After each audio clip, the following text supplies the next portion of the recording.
All right, everyone. Welcome to our LinkedIn Live today. Let's Talk Georgia, Europe's hidden gem. We are happy to have everyone here today and want to go through some quick introductions. My name is Amy Fong. I'm a partner with Everest Group. I work with enterprises across all different industries and multiple functions. So glad to have you here. We'll go around and introduce our panel first. Sumit, go ahead. Thank you so much, Amy. I'm Sumit Kumar, Practice Director in the firm. Work closely with enterprises and service providers on their location strategy, site selection strategy, and vendor selection. Nice to meet all of you. Look forward to this discussion. Andres. Sure. Hi, everyone. My name is Andres Talachka. I'm head of service transformation in Girdaka. Even though I'm new in the company, just a couple of years, but in general, 12 years working with various global business service centers or shared service centers. So happy to be here. Tarek? Greetings, everyone. Thank you for joining us today. My name is Tony Kizakashvili. I'm the Deputy CEO for Enterprise Georgia. We're the investment promotion agency for the country, and just want to thank Everest Group for taking an interest in our country today, and we'll be glad to talk more about the opportunities we can offer. Thank you. We are really happy to have the team here, Andres and Turnick, and would love to hear where you in the audience are calling in from or joining from. I'm in San Francisco, and we'll kind of we have a pretty global team here. I think we represent 3 different regions of the world today. So let's talk a bit about Georgia. Really beautiful country and an exciting business environment. If we can bring up our first slide, let's talk a second about the global services market overview in Georgia. And when we look at the workforce, we see that the majority of the work done there right now from a business services perspective is BPS or business process services. So things that support various functions of an organization. 17% is IT and tech services. And we've seen some companies bring both there, but the majority being in the business processes side. There's also quite a few service providers with sites in Georgia. So when we look at the breakdown of models, only 12% is in-house or what we would call global business service or shared service centers.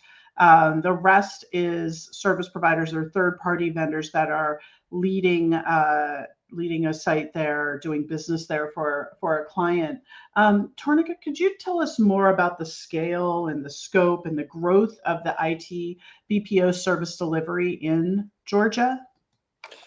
Thank you, and a great question for sure. I mean, recently we've seen an emergence of this sector very dynamically, especially in the past 5 or 6 years. We've seen it grow from small entities we just entered for tens and twenties of employees to actually going to a few thousand employees being hired by companies like Majorel, companies like Concentrix, which are just entered the market, and of course we have now great examples of Gurteka and other companies who are hiring even more people in the country, not only in BPO sector. And I think this distribution speaks more about how quickly BPO was able to grow in Georgia and how quickly now IT sector is following through, because companies like Viber, Godel Technologies, and other ones have recently entered into the country, and we've seen an emergence of that sector very dynamically. Naturally, we do offer particular advantages in this case, such as skilled labor force, good utility costs, positivity in terms of labor pricing, as well as taxation systems and incentives that we can offer to the sector. So on major parts, one of the reasons why Georgia has emerged on such a good level is that we can offer competitive location at a competitive rate at a good point in time. Thanks. That's really interesting and makes it a very compelling location. Sumit, would you like to talk a little bit more about the talent situation? I know that our global sourcing team spends a lot of time looking at many different locations globally, and they have great data. I'd love to see a bit more on that, and we can talk a little bit about what the talent profile is. And why companies are going there. And I want to remind the audience, please put your comments or your questions in the chat, and we'll address them as we go. We'd love to make this interactive and hear more from those of you. I see we have people from all over the world attending, so great to see a varied audience today. Yeah. Thank you so much, Amy. So I understand talent becomes one of the most pressing questions when we think about a location. And Georgia, as the name of the entire LinkedIn Live suggests, it's a hidden gem. So the first question is among a lot of the people who we speak with is that do we have sufficient talent in Georgia? And that's what the next page actually highlights you on that one. So, for example, you'd see that in Georgia, you have sufficient tertiary graduates. It's not a small market per se. I'd say the education on this location has not been so much. So we have around 27,000 tertiary graduates, which is higher than some of the Eastern European locations. So that's a good enough pool again. This pool is coming from 62 higher educational institutions. So it's again a mix of public, private universities. So an overall, from a graduation standpoint, from a tertiary graduate standpoint, the infrastructure is quite set up. You have schools, you have colleges, you have good universities in place, you have good quantum of tertiary graduates. Uh, Even if we take the lens to understand how the voluntary attrition pans out. So in contact center industry, you'd see an attrition of somewhere around 20 to 22 percentage. While for IT applications development maintenance, and that's what ADM stands for, it's around 12 to 14 percentage. Now I know we don't have a comparison here with respect to some other Eastern European locations, but again, given we track so many markets extensively at Everestro, uh, we know that this attrition is lower than a lot of Eastern European locations, the established Eastern European locations. That again gives an edge to employers to have operations in Georgia because you don't have to just think about your talent leaving the company every time. And not only this, in terms of delivery languages, now Georgia's strategic location helps it to gain a lot of talent from other countries as well.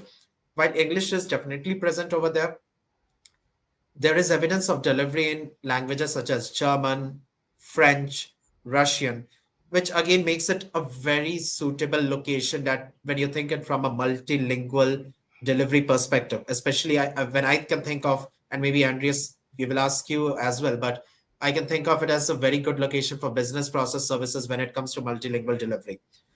Uh, Now, I will highlight some points on talent and market proposition that what we see typically in Georgia. Those were the big pointers that we wanted to mention, but specifically, it's a very good a multilingual destination. It has one of the highest literacy rates in Eastern European countries. Uh, and it's somewhere around 97, 98%. That's the literacy rate that we see. A lot of good universities like Tbilisi State University, Georgian Technical University are present over there. Additionally, Georgia enjoys one of a very good benefits. It has EU association agreement in place. You have this economic and political integration between the European Union and Georgia. So you can also travel, if you're a Georgian citizen, you can travel visa free to some of the Schengen zone as well. Again, there are very strong incentives in play. And I will invite Tonike over here to talk more around the incentive space. But what we know of is that around 15% cashback on capex, training cost, investment incentives present, corporate tax exemption, training co-financing present in the location. Tonike, can you highlight more on this particular point on investment incentives? What other incentives do you see? How does it help the IT BPO players up there?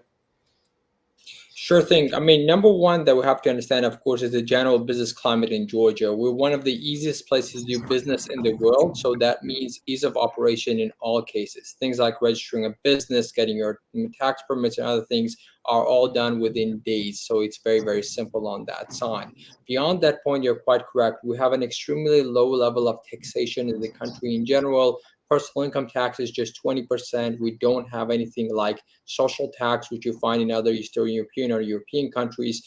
And apart from that, realistically, if you retain or reinvest your profits, you're not going to have corporate profit tax even on that. So overall, as a country, we actually rank number third by the World Bank as least tax burden country in the world. So this provides, again, a terrific environment for BPO and IT.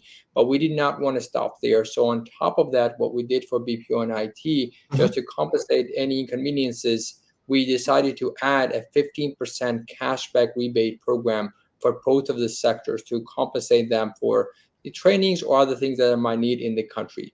Especially for IT sector, we even went a step beyond that, where we lowered the personal income tax to just 5%, and we lowered corporate profit tax also to 5%. So actually, with IT sector, they even get probably one of the top offerings in terms of taxation systems that you can find anywhere in the world today. Naturally, this was a big supplementary point for a lot of IT companies. So we actually have almost 80 international companies who are using this status right now in Georgia. Oh, that's Very attractive. quite interesting proposition for the location. And now, Tonike, thanks for adding that flavor of the incentives from your side. Now, I will have a question for Andreas. Now, given you operate so closely, you chose Georgia as one of the locations in your delivery portfolio. Again, it must have been a big investment for you. But I want to understand from you that what was the reason for you selecting Georgia as a location in your delivery portfolio? Also, can you comment now? Right now, we see a lot on the numbers that these are the number of talent present over there. But can you also comment in terms of quality of talent present in Georgia? Sure. So, let's start with the first question, why we went to Georgia. In general, our headquarters are based in Vilnius, Lithuania. So again, as you would call, mid-east part of Europe, which is, still cost-wise good location. But we had, quite complex decision matrix and how to choose location. So it was not, a gut feeling or a beautiful country, but quite a few, I would say the most important ones was the nearshoring. So, close to Lithuania in terms of, location and time-wise. Of course, the talent availability, all the numbers you see on the slide, and the cost. So in the long list of countries, we had 6 countries that were investigated. Among those, we had Romania, Bulgaria, Poland, Turkey, Georgia, and of course, Ukraine. So we have removed Romania and Poland because of the cost. Comparing those several countries, Turkey, or no, to be precise, Istanbul area was removed because we lacked Russian-speaking specialists around Istanbul. That was required for us because most of our drivers are from Ukraine and ex-Soviet countries, so Russian is a necessary language. And that left us Georgia, Bulgaria, Ukraine. What happened in Ukraine, and it was Bulgaria and Georgia. And after deeper investigating, all the information around cost, around talent availability, unemployment rate, it was more or less straightforward, I would say. And we went to Tbilisi. Yeah, and for the second part, talking about the quality of the talents, I would say in this year and a half, we are very happy about the talent we see in the country. Most of the people that we have are young, very ambitious. Have everyone has a bachelor degree. Everyone was keen to join the international company to see this corporate culture. So that the feeling that I have, the feeling that our management has, is very, very positive. Okay. No, this is really quite interesting to listen. Now, one question actually follow up, Andreas. No, not exactly a question per se, but you mentioned that Poland, Romania are much costlier than what you saw the cost profile in Georgia, Tbilisi. Again, something that we have covered on the next set of pages. This was only on talent, but this is one important call out for all the people who have joined at Georgia is very cost competitive when it comes to the likes of Poland, Romania. And thanks for highlighting that, Andreas. But one more question. You have commented on the quality of talent, but do you see enough breadth and depth of talent? When I say breadth and depth of talent, think of something like, is it a location that can support, let's say, and I'm just making it up. For example, is it a location that can support only contact center services delivery, or can it go even beyond and do some complex services in, let's say, supply chain, finance, accounting? How do you see Georgia, Tbilisi as a location in terms of breadth and depth of talent? Yeah, so we just entered the market last year. Currently, we have around 120 people working for us. But even now, we have, I would say, quite big and wide variety of the competencies and skill set that we need. The majority of those are, of course, related to IT sector. So some of the roles, I mean, let's be frank, are not very hard to fill because, it's IT sector. It's not, limited by the geographic location. However, if we take the same .NET developers, it's easier when in Lithuania. We have expanded the pool, also reduced the cost. But now what we are very happy about is when we touch upon the customer care specialists and the bookkeepers. So I mean, a very simple example. Throughout this spring and summer, we recruited around, I would say, 30 customer care specialists. For those 30 people we recruited, we got around 700 applications. I mean, people just sending applications to us. And just imagine that, during the summer, without, let's say, any big bang entering the markets, campaigns, etc., etc. So talking about these, I would say, important roles for us in terms of, the quality and in terms of the quantity, we'll need to have them. I think, we, of course, we see a very, very big potential to grow even further. Okay. Again, good to hear that, Andreas. Now, this clearly shows that, especially in the contact center side, there demand supply gap that we see in a lot of locations, that's not so much pronounced or so much high in the likes of Georgia or Tbilisi as a market, given the numbers that you just showed, that 700 applications just for a few positions. Now, with that, Tonika, there's one final question I actually wanted. I know there are a lot of questions, at least in my mind, when I think of talent and market landscape in Georgia. I'm sure there are multiple initiatives in place where you want to position Georgia or Tbilisi at least as a market beyond only as a contact center market where you can find only contact center talent at scale. I'm sure there are other functions happening in pockets, but contact center is the largest one that is happening. There must be a lot of talent skill building initiatives, which I personally think of that is going on in Georgia. Can you shed some more light if there are any initiatives in place that our audience should be aware of? Sure thing. I think biggest role to play here is from universities, and you mentioned very correctly, we have 62 higher education institutions and a number of vet colleges which do supply this refreshed talent on regular basis.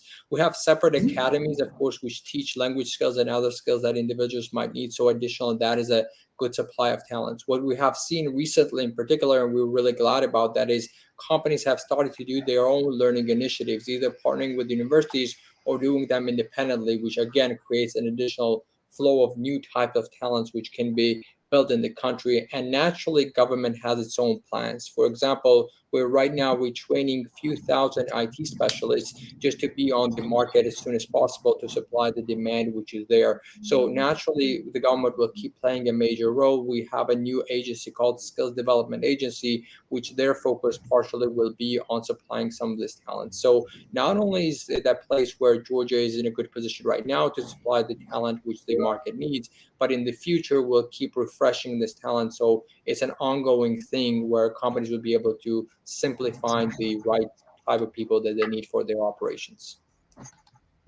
No, again, great to hear, Tonika. Fingers crossed. Let's see how this entire stance evolves in the next coming few years. I'm sure it's going to be very fruitful next few years to just see how things move in the positive direction. Now, this was on talent and market landscape, and I know Amy wanted to speak something on cost and risk of cost and risk of Georgia Tbilisi market as well. Amy, do you want to talk about the cost and risk, which is on the next page? Yeah, let's move on to the next slide. I do want to point out that I thought the attrition numbers and the availability of talent is really impressive in Georgia, especially when I compare that IT attrition to some of what we see in other locations. Certainly, the idea of a high number of applicants that don't turn over is really attractive right now and in the last year or two. But let's take a look at the financial proposition, because I think that's, well, we know that's, obviously a critical decision factor to any companies looking to make decisions on their locations and their sites.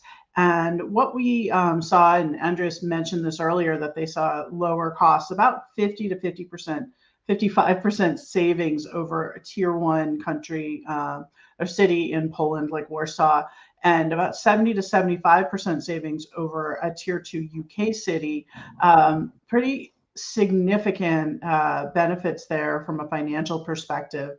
And there's some data here on a customer experience agent and an app developer, around 8 to 10K US or 14 to 16K US, which ends up working out to those differentials. Really significant benefit. Maybe we could talk a little bit about some of the challenges there in just a second, but I think the data supports that. Let's look at the risk profile as well before we jump into some more conversation. One of the things that we mentioned, or that Tomika mentioned, is the regulations and the ease of doing business. I think you gave some great examples of how streamlined you've made it for a company to do business in Georgia. That's really important as well. And then everything else that we tend to look at, geopolitical stability, macroeconomics, safety, security, quality of life, all fairly favorable. Quality of infrastructure is, and geopolitical stability, obviously some things that are kind of favorable, some things to think about there. But overall, it's a really strong risk profile, I think, when we compare it to some other countries that companies are often considering. Let's start with, Andreas, the cost profile, and a little bit more on that. I know you mentioned that it was favorable compared to Poland and other countries you looked at, but since you've been there, has the cost profile evolved at all? Do you feel like inflation is an issue compared to other locations, or how has your thoughts kind of evolved since that original decision to move to Georgia? Yeah, sure. So, because we are relatively new, I think, in the market, we're actually still, closely looking at the numbers that we see. I think earlier this week, took a look at the salaries, comparing what we had when we entered the market and what we have right now. Honestly, I don't see that big of a difference. Of course, there is one, but we're not talking about like 15 to 20%. So, inflation is there, but like you said yourself, comparing to our markets, it's not that significant. So I think, we are benefiting from that as well, specifically, when talking about salaries. Okay. And just to add one more thing. So means when we do the research and across the entire European market, so we have this data handy with us. So I was just looking at the wage inflation number, Amy, that you just shared over here, 7 to 9%. Trust me, this is much low. I would not say much low. It's lower when you compare it to some established hubs in the Central Eastern Europe market. I'm not even talking about the Western Europe, which are too expensive when you compare to Georgia. Even the likes of Poland, Romania, Bulgaria, the wage inflation is higher than that you are seeing than the number over here. This coupled along with the already low cost of operations in the country, it makes it very attractive, at least from a cost standpoint, I believe. Yeah. Yeah, I agree. So there's a bit more stability from a wage standpoint and a cost standpoint as well. Tornika, maybe we can talk about some of the risks here. And I know that there's obviously a lot of things to think about with Eastern European countries right now. Could you shed a little bit more light on Georgia's risk profile and how that stacks up with some of the other Eastern European countries that companies might be considering? Sure thing. Of course, geopolitical risk is something that we all are concerned about. I mean, with the existing challenges in the world. But overall, I think the recent numbers for Georgia have shown how stable the country and how realistically prosperous the country could be. We have been experiencing two-digit economic growth for the past 2.5 years, almost 3 years now, and we think that process will continue actively. Our exports are at all-time high and growing at almost 20 to 25% on average, and our foreign direct investments are at all-time record. Last year, they surpassed $2 billion US. So that means that, yes, there is some risk to be considered with the region, but at the same time, investors are not worried about this, and they're taking the initiative to invest into the country more, even with the existing profile at hand. We are one of the safest countries in the world domestically. I mean, this is a place where you'll find us being ranked on top 10 or top 12 lists in the world as the safest place to live and work from. So natural, that creates a lot of good environment in terms of livability and safety, both for employees as well as, let's say, higher ranking individuals who need to work here coming from abroad. So that are definitely the natural advantages for this country. Yeah, that's certainly a great point, a selling point. And I know certainly have a number of clients who have moved to Georgia or shifted work there over the last year or two. And I think the benefits here in terms of, all the things we've mentioned, right? Quality of life, safety, just ease of doing business, make it a very attractive location. Just one. Yeah. Yeah, sorry, Tonika, you were saying Go ahead. something. No, I Please was going to say that was a very good point on our side as well. As of course, we speak to a lot of companies which operate in Georgia, and natural is not only for them, but they also bring in clients to showcase destinations and location to them. And every single time, we only hear good feedback from their clients that they're impressed that the quality of life, the situation on the ground, and the safety and other aspects of the operation, that their clients actually like the destination and like to have their offices positioned in a place like Georgia. That's great to hear. One question from my end. Tonika, I see on ease of doing business, it's rated as green, which makes it a highly favorable destination, Georgia. Can you shed some light on what specific initiatives are in play that makes it so good on ease of doing business? I recall it's somewhere in top 10 or top 20 countries worldwide. I read it somewhere. So if you can let the audience know, because I will tell you what happens with other countries, and this is across the globe, not specific to Europe. There are problems around, there is not single window clearance. There are a lot of clearances involved. It makes the process a lot of hassle sometimes. Yeah. So can you shed some light on this one? Naturally, we are actually number 7th in the world according to World Bank by ease of doing business, and there's few parameters why we end up there. We actually ranked Georgia against OECD high-income countries to compare these parameters.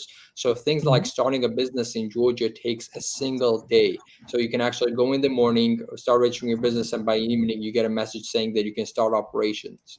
It's a very simple procedure. In OECD high-income countries, that actually takes around 9 to 10 days to complete.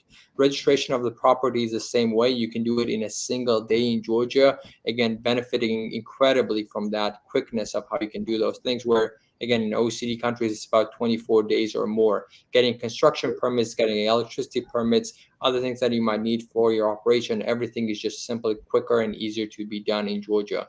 Put on top of that the time for things like payment of taxes and number of taxes that we have, and things like export regulations and other factors like that, make it a very low bureaucratic, ease of doing business type of place. Actually, according to Trace Matrix, we rank number 1 with least need for businesses to interact with the government. So government is there to support, but unless businesses don't need to interact with it, they're not going to. So that's a very good position for us because it showcases how less bureaucracy we have and how much freer the businesses are to operate and do what they have to do in the country. Interesting. But I'm sure when we speak to Andreas, there will be some set of challenges which Andreas might have faced. And that's the reason, Tonika, having the entire quorum over here to just paint the right picture. And Andreas, I'm sure you might have not faced issues on the ease of doing business aspects, but there must have been some of the challenges that your organization have faced when they were trying to open the delivery center in Georgia, Tbilisi. Can you highlight some of them so that, let's say, the future investors are aware of that?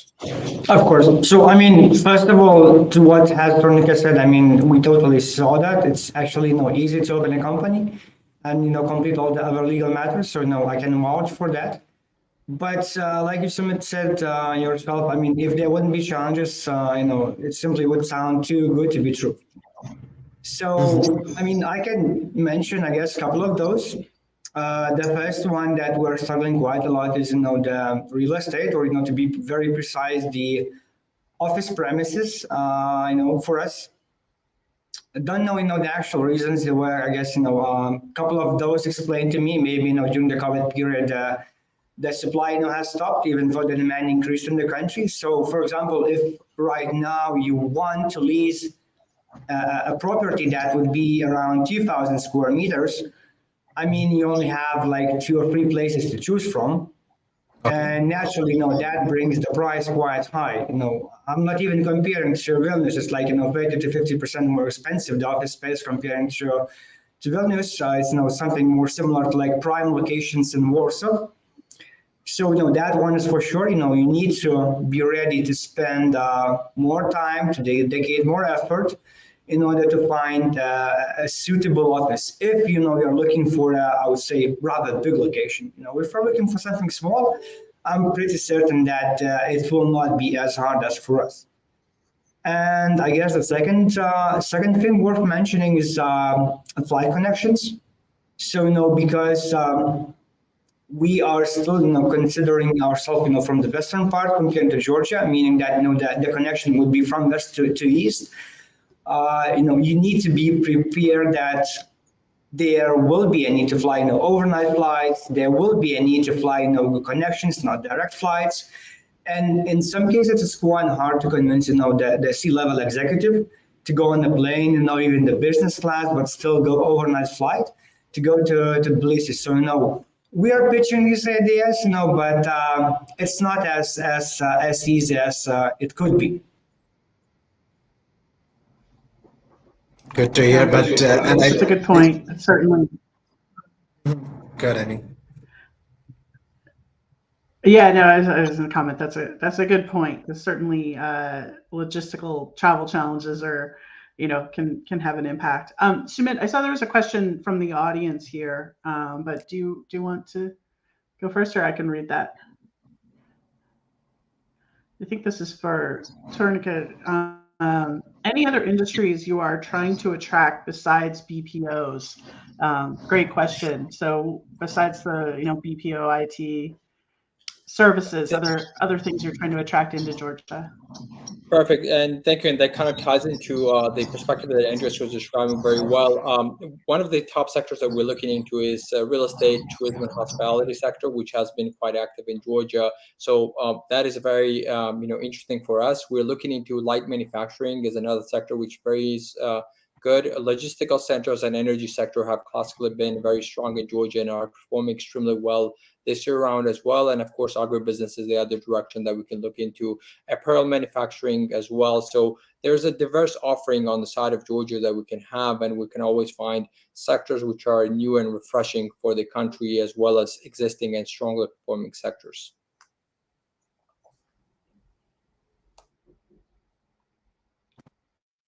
And Tonika, just Thanks, maybe and thanks for the question. Anyone else in the audience?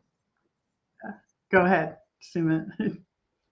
maybe just one follow-on question, Tonika, on this one. Given given you're attracting investments from so many industries, IT, BPO, and the others as well, there are a lot of there is a lot of focus on language-related skills as well. I understand we have seen delivery in likes of English, German, Russian, but beyond these, are there some other major languages where you have seen organizations doing delivery from Georgia, or is it primarily only these three?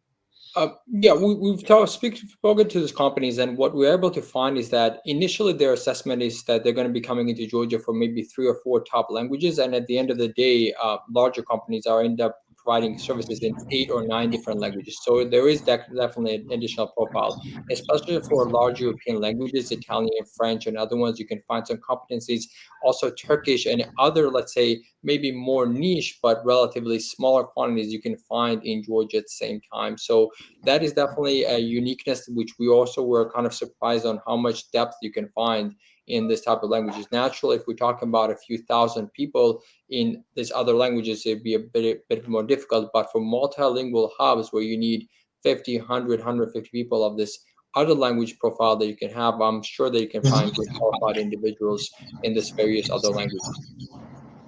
And Tonike, maybe you don't have this information right off the shelf, but uh, if you can comment on any specific organization which has achieved 1,000+ scale while operating from Tbilisi or Georgia. Are there examples of organizations reaching 1,000+ scale beyond? Definitely.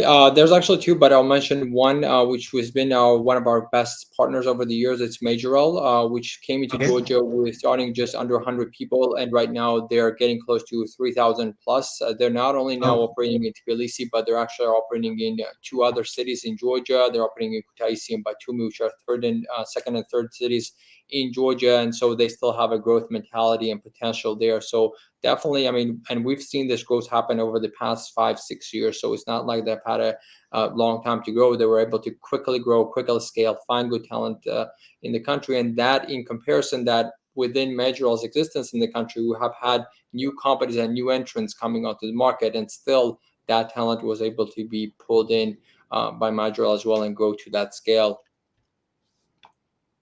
That's phenomenal. So you are suggesting from 100 they moved to 3,000 in just like 5 to 6 years time frame. 5 to 6 years, exactly. Yeah. Again, it was a surprise not only to us but to them as well. When we speak to them, even today, their initial idea was they're going to grow it to 400, 500 maybe, and then the talent was so good and so refreshing that they were able to grow and grow and grow. And as I mentioned, now they're present in 3 different cities, and naturally, we always have conversations with them about continuing this process and expanding it to other locations as well. Definitely, Tonike, that makes a lot of business sense as well. A location that is giving you so much of tertiary graduates, that is giving you very good cost arbitrage when you compare it with even some of the Eastern European locations. Western Europe, obviously, you're getting a lot of cost arbitrage from there. Plus, so good on ease of doing business.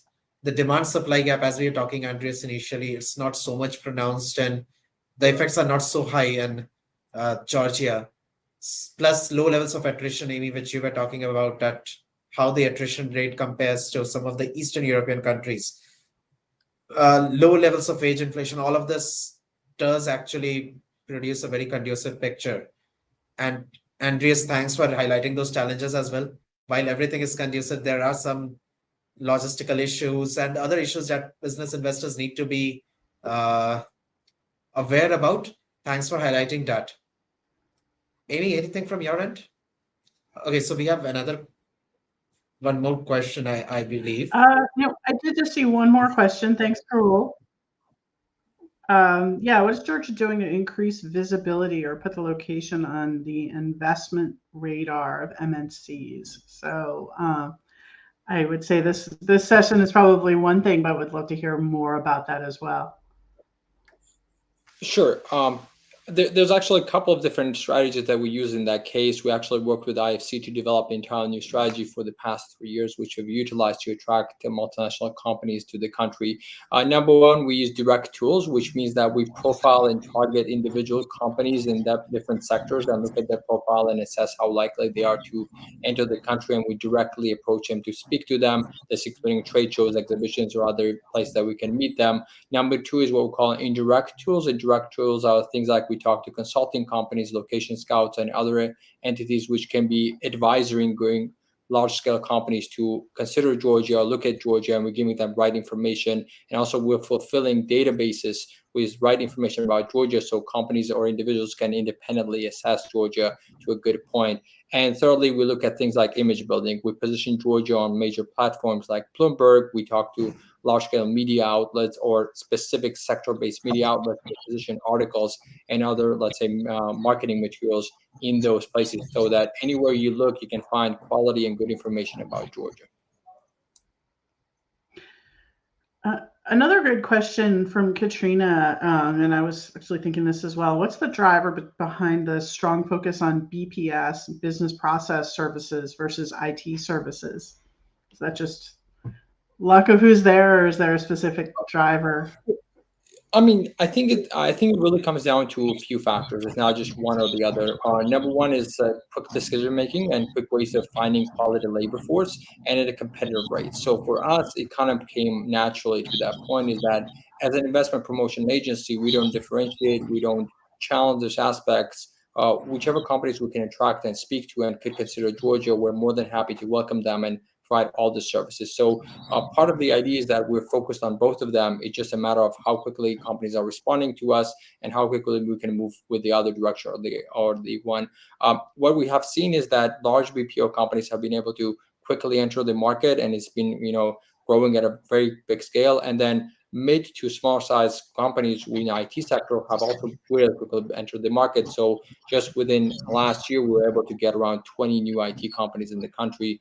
So that was a major milestone for us as well. That's a great milestone.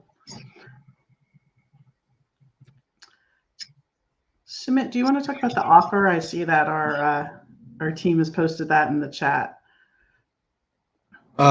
Sure, Amy, let me do that. So thank you everyone for joining in today's session. It was really wonderful interacting with all of you. Andreas, thanks for providing the insights from the operational standpoint. And Tonico, thanks for painting in the investment climate for the future potential investors in Georgia.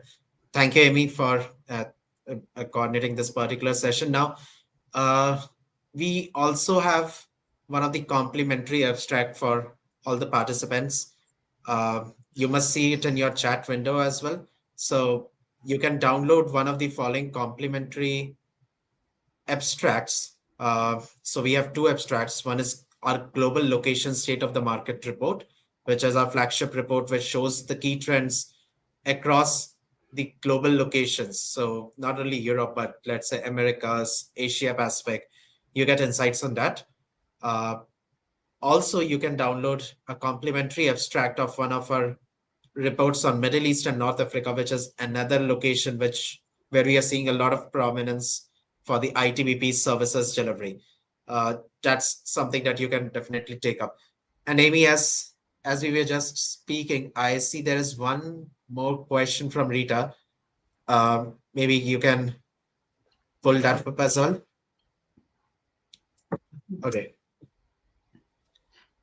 Yeah, in terms of talent, I think Rita is asking, and thanks everyone for these questions. This is a great part of the conversation.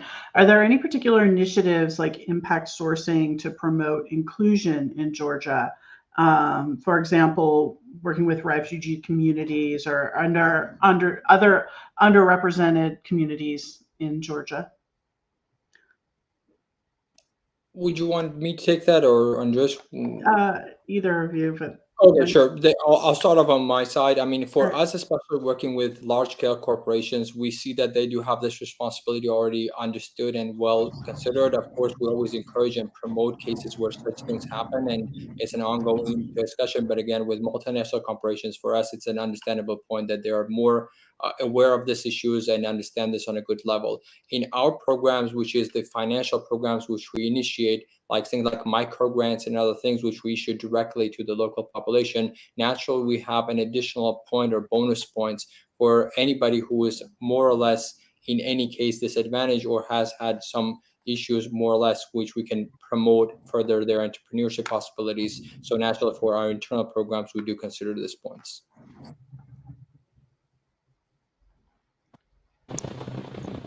Nothing to add from my side, so I think Tornica has covered that quite well.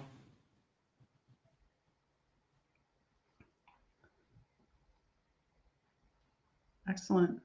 And do you want to remind everyone to click that link in the chat, download one of those complimentary abstracts? It's great research. Those are typically available to our members and our clients, and a lot of good information in there. So it's a good chance to take advantage of that free offer. And if we have no more questions, I think we're just about on time to wrap up. I want to thank both of our guests for being here today. Really interesting to learn more about the country. Like I said, beautiful place. I would love to find a really good reason to go there sometime soon. And thank you. Good luck with the growth of of your business, Andres, and the growth of Georgia. I appreciate all of your contributions and appreciate your information as well, Sumit. Thank you so much. We really appreciate Everest Group's involvement in your both efforts for this, and of course, thank you, Andres, for joining us for this great session. Thanks, everyone. It's always, nice to hear this success we had in Georgia. Thank you, everyone. Thank you to the audience for all the great questions.